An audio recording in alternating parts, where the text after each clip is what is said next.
On a crisp Monday morning, Raymond Sanders stepped into his pristine office on the 17th floor, overlooking the historic streets of Boston, finding the quarterly contract reports laid out on his mahogany desk, exactly where they belonged. The morning coffee sat at the precise temperature he preferred, and the heavy linen blinds were adjusted to the perfect angle to ensure the autumn sun would not cast a glare across his computer screen. Everything was in its proper place, functioning with the clockwork regularity that Raymond had come to expect and demand over the past 8 months. Margaret Foster had been managing his household and personal office space for nearly 3/4 of a year now, and in all that time, she had not made a single audible mistake or misplaced a single document. Raymond sat down in his leather chair, systematically reviewed his unread emails, signed 3 urgent corporate acquisitions, and drank his coffee without spending a single conscious thought on the woman who had prepared it. That was simply how his world operated when things were running smoothly. Efficiency bred a comfortable type of invisibility, allowing him to navigate his successful life without unnecessary pauses. It was his sister Florence who shattered that seamless illusion later that afternoon when she arrived at his Beacon Hill residence without a prior warning. As was her custom, whenever she desired his undivided attention, she threw her designer handbag onto the velvet armchair, crossed her elegant legs, and waited with an air of calculated impatience until Raymond finally lifted his eyes from his smartphone screen. Florence demanded to know if Raymond was truly aware of the erratic schedule his quiet domestic assistant had been keeping lately, pointing out that while the coffee was ready today, Margaret had left nearly 2 hours early the previous afternoon. She added with a sharp edge to her voice that the woman had arrived late on Wednesday morning, suggesting that Raymond was either completely oblivious to the shifting patterns under his own roof or simply too preoccupied with his real estate empire to care. Raymond placed his phone flat on the polished wooden table, defense mechanism automatically engaging, as he stated calmly that the young woman consistently completed her work to perfection. Florence scoffed openly, leaning forward to counter that Margaret was only efficient when she was physically present, but that her frequent disappearances were becoming an undeniable liability that a man of his standing should not tolerate. She looked at him intently, asking if he did not find it highly unusual that a 26-year-old girl from a distant, working-class pocket of the city, with no recognizable family ties or verifiable local references, was suddenly requesting early departures without providing a clear explanation. Raymond maintained his composure, reminding his sister that he felt no professional obligation to interrogate his employees about their private lives outside their contracted working hours. Florence stood up, smoothing her tailored skirt, and delivered a parting warning that as the homeowner, he possessed every right to know exactly what transpires beneath his roof before walking out the front door. That evening, as Raymond sat alone in his dimly lit study, reviewing financial projections on his monitor, his mind drifted away from the spreadsheets and returned to his sister's pointed accusations on 2 distinct occasions. Each time the thought arose, he consciously dismissed it as mere family gossip. Yet when the memory surfaced a 3rd time, he found himself unable to push the growing curiosity aside. It was not that he suddenly harbored deep-seated mistrust toward Margaret, but rather that Florence had introduced a sharp question where absolute certainty had once existed, and questions had a way of taking root in a man's mind. On Tuesday afternoon, driven by a subtle restlessness he could not entirely justify, Raymond returned to his Beacon Hill apartment several hours earlier than his usual corporate schedule allowed. He found Margaret in the kitchen, meticulously wiping down the marble countertops and organizing the silver utensils with her signature quiet concentration. She offered him a respectful bow of her head upon his sudden entry, gathered her cleaning cloths, and began to make her way down the long, carpeted hallway toward the service exit. Raymond paused at the threshold, calling out her name softly, which caused her to stop mid-step and turn around with an expression of calm attentiveness. He inquired if she had any pressing engagements that afternoon, noticing a brief but highly perceptible pause before she answered that she had planned to step out for a personal matter if her services were no longer required. When he pressed further, asking for the specific location of her errand, she paused a second time, her voice steady, as she replied that she needed to settle a routine administrative matter that was not entirely urgent. Raymond nodded slowly, granting her permission to leave early, and stood silently in the hallway as the heavy oak front door clicked shut behind her departure. The idea of an administrative errand at 4 o'clock on a Tuesday afternoon felt hollow, prompting Raymond to grab his car keys from the console table before he could fully rationalize his actions. He told himself as he descended into the underground parking garage that he was simply going out for a drive to clear his head after a long day of numbers. Yet, when he caught sight of Margaret walking briskly around the corner of the block, her coat wrapped tightly against the New England wind, he turned the steering wheel and followed her at a discreet distance. She walked with the firm, unwavering stride of someone who memorized every single sidewalk tile along the path, never hesitating at the busy street intersections or pausing to check her mobile phone for directions. Raymond maintained a careful 3-car distance, watching through his windshield as the grand, historic brick townhouses of Beacon Hill gradually gave way to the dense, commercial architecture of downtown Boston. The wide, tree-lined avenues began to narrow significantly, and the well-manicured green spaces disappeared entirely, replaced by the bustling concrete entryways of the public transit system. Margaret walked directly down the stone stairs of the Government Center subway station, vanishing into the underground crowds before Raymond could find a legal place to park his vehicle. He was forced to idle his car in a double-laned zone, staring blankly at the dark subway entrance, with his hands gripped tightly around the leather steering wheel, while the engine hummed softly. Realizing he could not follow her beneath the city streets without exposing his surveillance, he drove around the block 3 times before finally giving up and returning to his empty apartment. He slept poorly that night, not because he suspected her of any specific wrongdoing, but because his orderly world had suddenly developed an inexplicable blind spot that defied his need for complete control. The vivid image of Margaret descending into the crowded subway station with absolute tranquility remained burned into his thoughts, suggesting a hidden destination that had absolutely nothing to do with his luxury residence.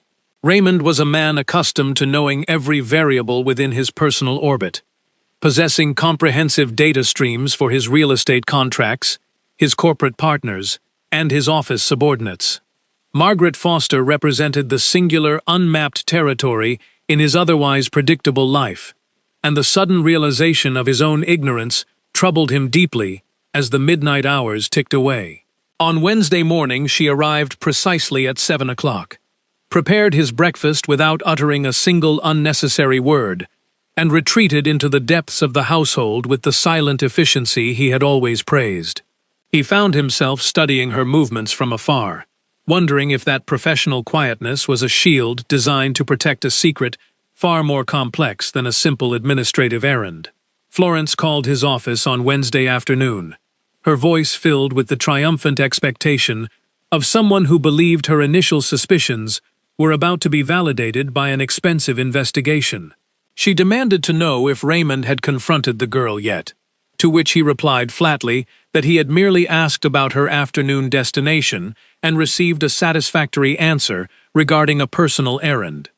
Florence sighed loudly through the line, telling him he was being incredibly naive to accept such a vague explanation from a domestic servant who treated his home like a transit station. Raymond defended his stance, stating that he possessed no logical reason to doubt her honesty. But his sister cut him off, warning him that patterns of secrecy must be taken seriously before they cause irreparable damage. After ending the call, he stared at his phone screen for several minutes, realizing that Thursday was approaching, the specific day when Margaret historically requested to leave the apartment ahead of schedule. He decided that this time would be different. He would not allow himself to be left stranded on the sidewalk while she vanished into the underground veins of the city. Thursday morning arrived under a heavy blanket of gray clouds, prompting Raymond to strategically reschedule 2 major afternoon board meetings to ensure his own calendar was entirely clear by 3 o'clock. He informed his longtime business partner, Gerald, that he had an urgent personal matter to attend to in the city, an explanation that Gerald accepted without a single prying question. At exactly 3 o'clock in the afternoon, Margaret knocked softly on the door of his private study, asking if it would be terribly inconvenient for her to depart at 4 o'clock to attend to her recurring obligations. Raymond agreed without hesitation, watching her nod with a small, grateful smile before she quietly closed the door to let him finish his paperwork. He waited exactly 10 minutes after her departure before heading down to the garage, starting his sedan, and parking it half a block away from the main building entrance, with the engine turned off.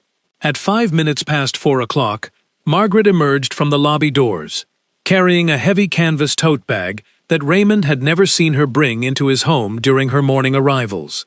Instead of walking toward the downtown subway station, as she had done on Tuesday, she turned eastward, navigating through a series of older, industrial streets that Raymond had not driven through in several years. The afternoon traffic was thick, forcing him to stop at 2 consecutive red lights, and nearly causing him to lose sight of her slender figure as she crossed a busy commercial intersection.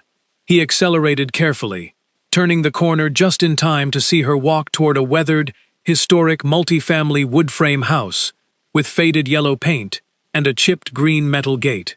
The small front yard was crowded with mismatched ceramic pots containing hardy green plants that someone had clearly tended to with great effort, but very little financial means. Raymond parked his car across the street, watching intently as Margaret stepped up to the entrance and knocked twice on the green metal surface with her bare knuckles. A moment later, the door was pulled open from the inside, and she stepped into the dimly lit hallway, the heavy green gate clicking shut behind her as the quiet residential street returned to its ordinary afternoon rhythm. Raymond turned off his ignition, leaning back against his headrest while his eyes remained fixed on the faded yellow facade of the old multi-family house across the asphalt. Outside on the sidewalk, a young boy was repeatedly kicking a red rubber ball against a brick wall. An older woman was diligently sweeping her porch, and a stray dog slept peacefully beneath the shadow of an elm tree. Everything about the neighborhood appeared completely ordinary, yet Raymond felt an uncomfortable tightness in his chest that he could not easily define or sweep away with logic. He waited in the stifling silence of his car for over 20 minutes, keeping his eyes trained on the green door, but Margaret did not re-emerge into the cool afternoon air. He finally started his engine and drove back to Beacon Hill, his mind crowded with far more questions than he had possessed when he first left his office, coupled with the realization that he would return tomorrow.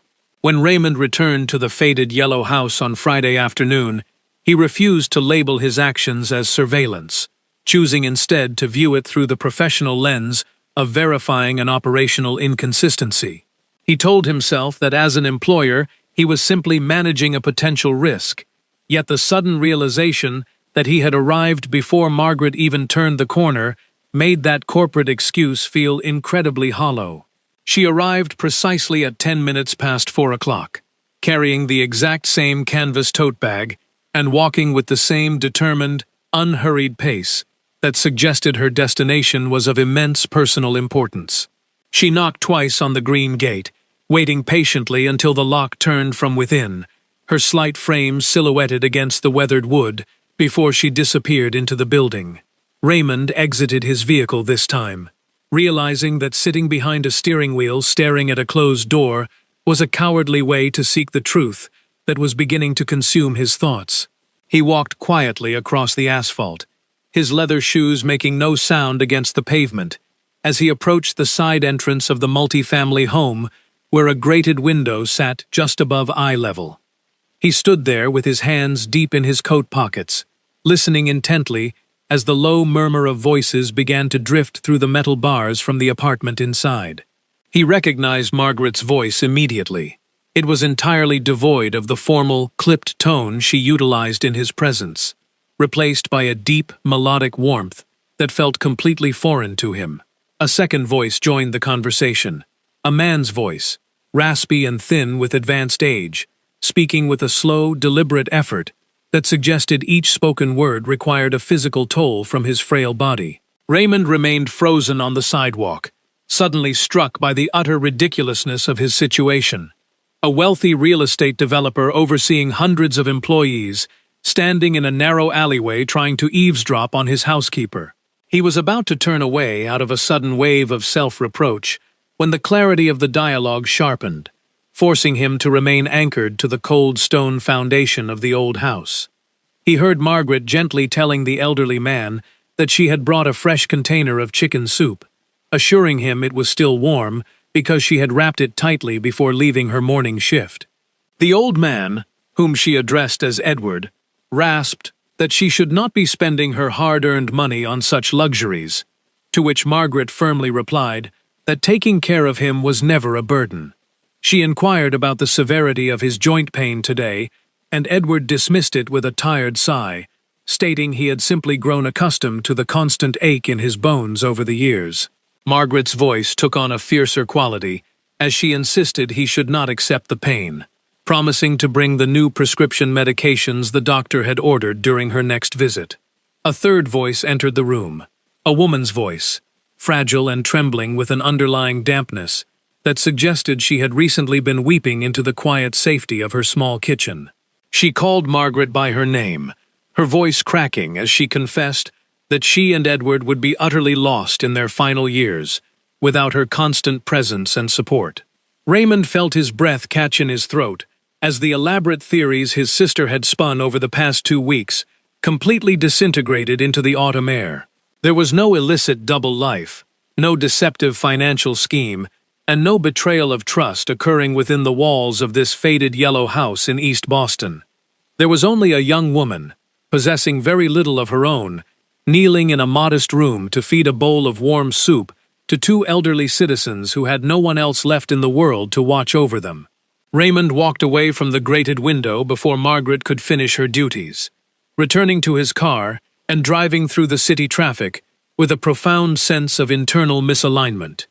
He thought of Florence's sharp, suspicious remarks, and how easily he had allowed those toxic doubts to take root in his mind, simply because he demanded absolute transparency from those around him. He realized with a wave of discomfort that Margaret had never once neglected her professional responsibilities, never asked for a financial advance, and never brought her personal burdens into his pristine home. She had merely asked for a few hours of her own time, a request that he had granted with a cold, corporate indifference, while she spent those hours keeping 2 forgotten souls alive. He chose not to call his sister that evening, leaving her latest text messages unanswered on his desk, because he refused to let her transform this quiet act of devotion into fuel for her cynical theories. He spent the weekend buried in his study, attempting to focus on the structural blueprints for a new commercial complex in downtown Boston, yet the lines on the paper kept blurring into the image of the weathered green gate. On Monday morning, he sat at his dining table as Margaret served his breakfast, observing the faint, scrubbed calluses on her fingers that spoke of manual labor, performed long after her official workday had ended. He cleared his throat gently, breaking the comfortable silence by inquiring if she had lived in the Boston area for her entire life, to which she answered simply that she had grown up in the surrounding neighborhoods. When he asked if she still maintained close ties with the people from her old block, she paused briefly before stating that she visited a few long-term acquaintances whenever her schedule permitted. Raymond studied her face, realizing her answers were perfectly calibrated to protect the dignity of the elderly couple from the prying curiosity of a wealthy employer who had never shown interest before. On Tuesday afternoon, Gerald noticed his partner's unusual distraction during a high-stakes meeting regarding material costs, asking Raymond if something was troubling him at home. Raymond dismissed the inquiry with a vague comment about residential maintenance, but Gerald advised him to resolve whatever was weighing on his mind before it began to impact their corporate ventures. The advice was sensible, yet Raymond knew that the question residing in his home could not be settled by a standard business negotiation or a simple adjustment of corporate strategy. On Thursday afternoon, he found himself driving back to East Boston, parking his sedan in the familiar spot between 2 rusted vehicles that belonged to the permanent residents of the block. He watched Margaret arrive at 4 o'clock, but before she knocked on the green gate, she paused to scan the street, her eyes lingering on his vehicle for a long, agonizing second before she disappeared inside. Raymond exhaled slowly, wondering if she had recognized his car, or if she had simply grown hyper-aware of her surroundings due to the constant vulnerability of her situation. He waited nearly an hour this time, watching the ordinary neighborhood dynamics unfold, until the green gate opened to reveal a thin, elderly man in a faded flannel shirt. Edward stepped onto the porch, squinting against the late afternoon sun as he leaned heavily on a wooden cane, his right leg dragging slightly with a pronounced, painful limp. A moment later, Margaret appeared in the doorway behind him, her eyes searching the street, until they locked directly onto Raymond's parked car, with a quiet, undeniable clarity. Raymond realized with a sudden jolt of shame that she knew exactly who was watching her, and that his continued presence in the neighborhood was no longer a secret verification, but a profound intrusion into her sanctuary.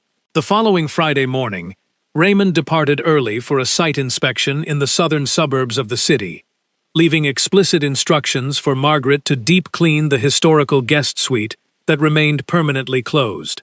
He believed the extensive task would keep her occupied in a quiet corner of the apartment for the entire morning, away from the main entrance and the intercom system. He did not foresee that Florence would utilize her emergency spare key to enter the residence at 10:30 o'clock, driven by her relentless desire to uncover what she believed to be a grand deception. Florence walked into the grand hallway, her expensive heels clicking loudly against the hardwood floors, until she encountered Margaret, who was emerging from the guest suite with a dusting cloth in her hand. Florence immediately demanded a cup of espresso, following the young woman into the kitchen and taking a seat on the high leather stool to initiate an unprovoked interrogation. She questioned Margaret about her employment history prior to arriving at Beacon Hill, leaning forward with a sharp gaze as she insinuated that the sudden closure of her previous workplace in the suburbs sounded highly convenient. Margaret maintained her composure, explaining calmly that her former employer had permanently relocated to another state, leaving the property vacant and forcing her to seek new opportunities in the city center. Florence shifted her focus to the East Boston neighborhood, stating bluntly that Raymond had mentioned her frequent visits to the area and demanding to know the exact identity of the people she was supporting. Margaret stood by the sink, her hands clasped tightly in front of her uniform, as she explained that she was merely assisting two elderly individuals who had been instrumental during her own childhood. Florence scoffed, asking if it was not incredibly irresponsible to funnel her modest salary into the hands of strangers while benefiting from the shelter and security Raymond provided. The older woman continued her verbal assault, suggesting that financial desperation often drove people in Margaret's position to make unfortunate decisions regarding their employer's personal property. The implication of theft hung heavily in the warm kitchen air, transforming the quiet space into a courtroom where poverty was treated as an automatic assumption of guilt. Margaret looked directly into Florence's eyes, her voice completely devoid of fear or anger, as she invited the wealthy woman to thoroughly inspect her private living quarters immediately. She stated with an icy dignity that in 8 months of service, she had never touched a single item that did not belong to her, because her upbringing had taught her that self-respect was far more valuable than silver.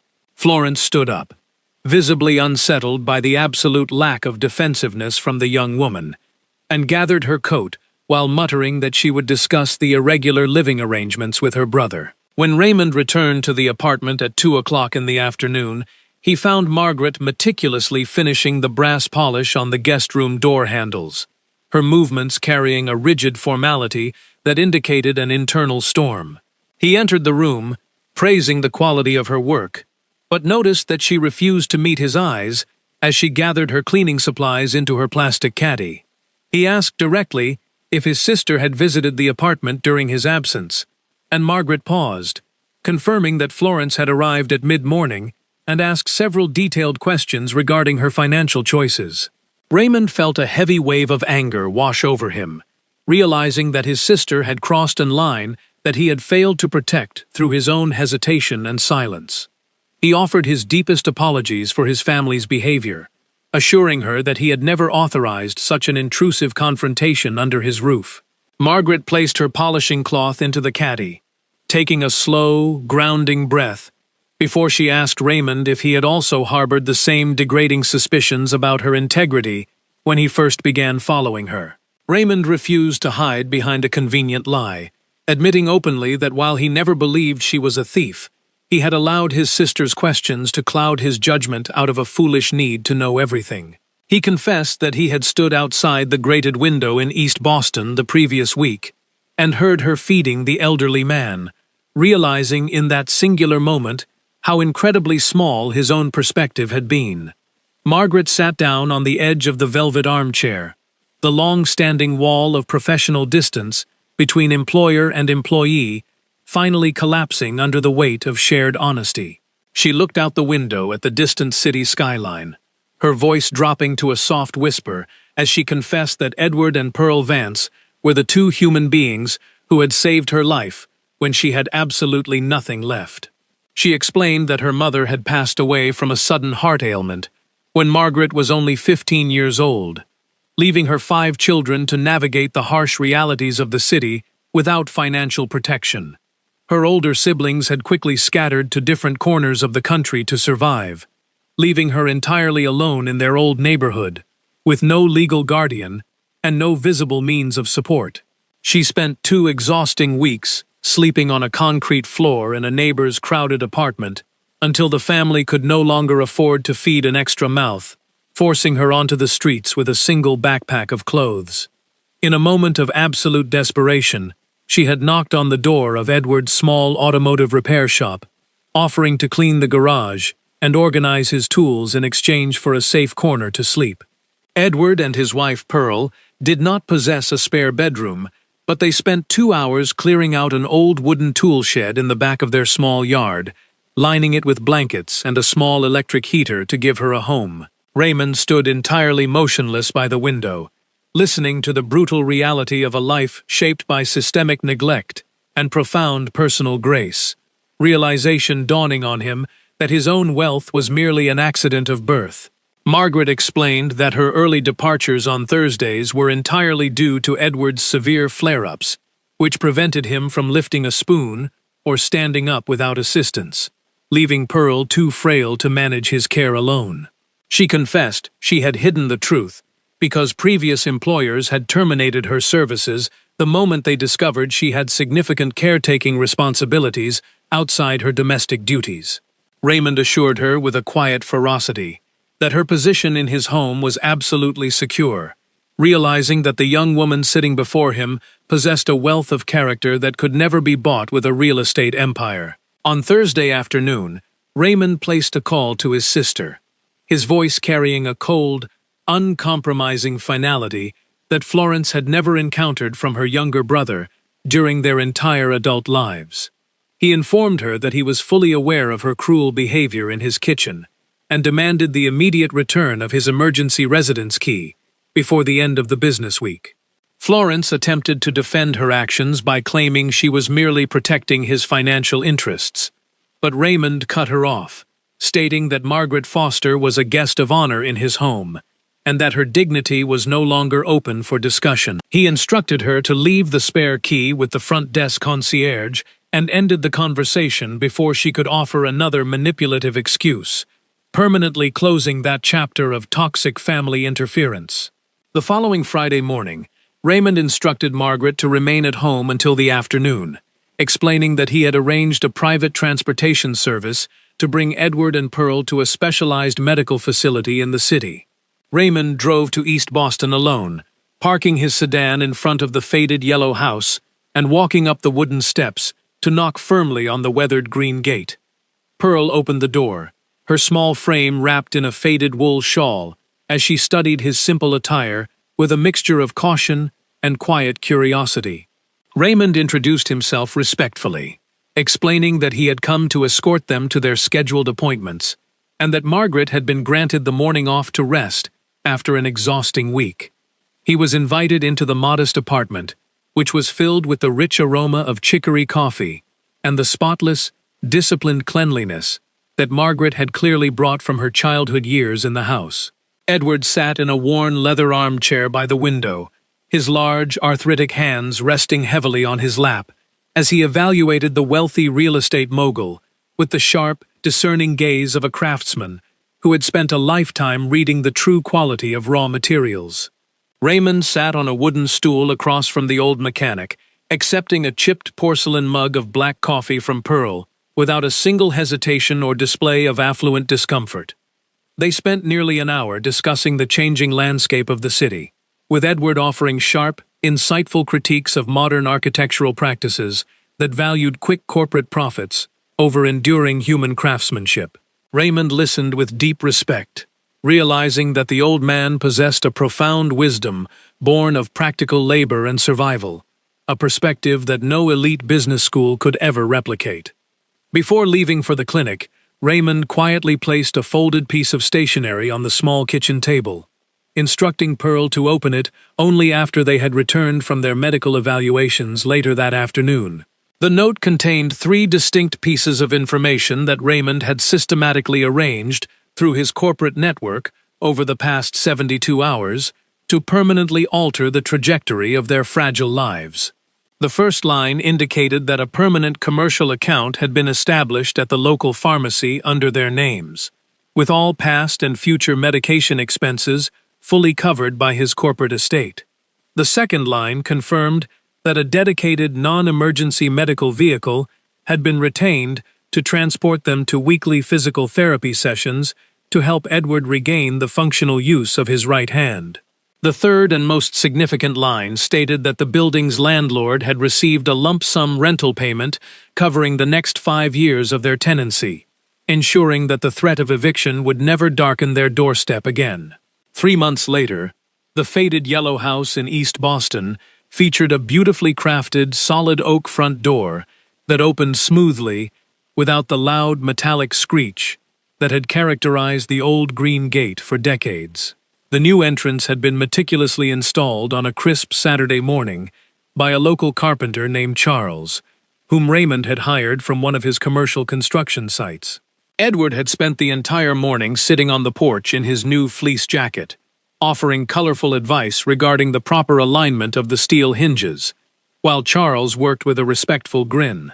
Raymond stood in the small front yard, holding a fresh mug of Pearl's coffee, while watching the neighborhood children play a lively game of street hockey on the asphalt across the street. The weekly Friday morning visits to the old multi-family home had become a foundational anchor in Raymond's otherwise frantic corporate schedule, providing a quiet space where numbers and profit margins held absolutely no value. Through the targeted physical therapy sessions that Raymond had funded, Edward had regained enough structural mobility in his right hand to securely grip his coffee mug and turn the pages of his newspaper without assistance. Pearl's chronic nocturnal cough had completely subsided due to the regular use of the advanced inhalers prescribed by the private geriatric specialist, allowing the elderly couple to experience their first peaceful winter in over a decade. On a warm afternoon in late November, Raymond arrived at the house to find a small wooden dining table, set with a new plaid tablecloth, and a large, steaming pot of traditional New England beef stew. Pearl emerged from the kitchen with a bright smile that completely erased the deep lines of exhaustion that had once dominated her face, commanding him to sit down before the food grew cold. Margaret emerged from the back room, her hair tied back in a simple ribbon, as she shared a knowing, humorous look with Raymond over the elderly couple's sudden, unannounced hospitality. They sat together around the modest table, a wealthy developer, a quiet domestic assistant, and 2 resilient elders, sharing a rich meal that felt far more luxurious than any corporate dinner Raymond had ever attended in the grand ballrooms of Beacon Hill. After the meal, as the women washed the dishes in the kitchen, Edward looked out the new oak door, his voice low and serious as he observed that Raymond looked remarkably different than the tense, distracted man who had first arrived on his porch. Raymond confessed that building homes for other people had occupied his entire life, but that he had foolishly forgotten to construct a meaningful life for himself, until he witnessed the profound love residing within this small apartment. Later that evening, Raymond and Margaret drove back to the Beacon Hill neighborhood together, in the quiet luxury of his sedan. The bright holiday lights of the city reflecting softly across the windshield as they navigated the heavy highway traffic. As they approached the residential tower, Raymond slowed the vehicle, clearing his throat gently, before asking Margaret if she would be willing to join him for a casual coffee at a small neighborhood cafe the following Saturday afternoon. He assured her with complete sincerity that regardless of her response, her professional position and the support for Edward and Pearl would remain entirely unchanged, as he valued her presence as a human being above all else. Margaret turned her head, her beautiful face illuminated by the passing street lamps, as a genuine, radiant smile finally broke across her lips, her soft voice confirming that she had been waiting for him to ask that exact question for a very long time. As the deep winter snows begin to blanket the historic avenues of the city, coating the brick facades and the modest wooden porches alike in a uniform layer of quiet white, the profound transformation that occurred within the hearts of these individuals offers a timeless testament to the hidden currents of human grace. For the older generations who have spent a lifetime navigating the unpredictable tides of struggle, loss, and endurance, this story serves as a beautiful reminder that our true value as human beings is never measured by the material empires we construct or the sterile perfections we maintain, but by our willingness to look beyond our own blind spots and acknowledge the silent sacrifices of those around us.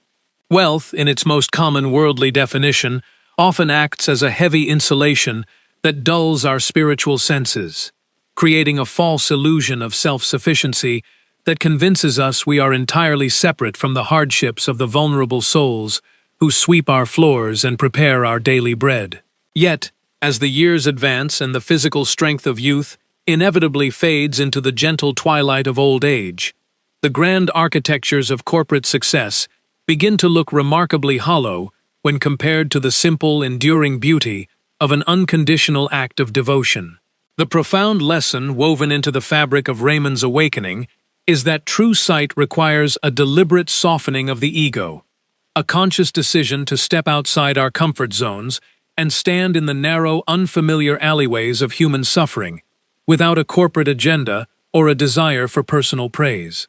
Margaret Foster, possessing neither social pedigree nor financial security, carried a majestic wealth of character within her slender frame, proving that the most magnificent form of charity is not the detached writing of a tax-deductible check, but the hands-on offering of time, presence, and hot soup to those who have been left behind by a hurried society. Her fierce loyalty to Edward and Pearl Vance reminds us that the debts of the heart can never be liquidated by modern currency. They are sacred obligations that must be honored through physical presence, shared laughter, and the gentle holding of a trembling hand when the darkness closes in. For the mature soul looking back on a long life, it becomes abundantly clear that the small, unremembered acts of kindness are the singular bricks that form a foundation capable of weathering the final winter, leaving a legacy that remains permanently etched into the lives of those we sheltered. In the end, we discover that every closed door, every faded facade, and every human being we encounter along our brief earthly journey represents an open invitation to practice grace, reminding us that when we finally have the courage to open our eyes and step across the threshold of indifference, we are not merely saving others, we are ultimately discovering the true, eternal home within ourselves.